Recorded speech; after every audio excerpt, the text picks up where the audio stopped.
আমার আল্লাহ বলেন, হ্যাঁ পৃথিবীর মানুষ, হ্যাঁ আমার বান্দারা, তোমরা দুনিয়ার মধ্যে গিয়েছো, আমি তোমাদেরকে দুনিয়ার মধ্যে পাঠাইলাম। পাঠাইবার পরে আমি জানি তোমরা অনেক অন্যায় পথে যাবে, অনেক কাজ করবে, যে কাজগুলোর মধ্যে তোমাদের গুনাহ হয়ে যাবে। হ্যাঁ বান্দা, তোমরা গুনাহ করবে তাও আমি ভালো মতো জানি, তোমরা পাপ করবে তাও আমি ভালো মতো জানি।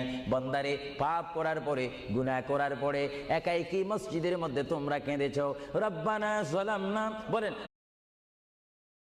বুদ্ধিমান নারীরা কখনো স্বামীর মুখে মুখে তর্ক করে না, কারণ যেই মেয়ে স্বামীর মুখে মুখে তর্ক করে, ওই মেয়ে যদি বিশ্ব সুন্দরীও হয়, ওই মেয়ে যদি উচ্চ শিক্ষিত হয়, ওই স্ত্রী যদি উচ্চ বংশের মেয়েও হয়, তারপরেও ওই স্ত্রীর জন্য স্বামীর কলিজায় কোনো জায়গা থাকে না। কথা কোন ঠিক কিনা?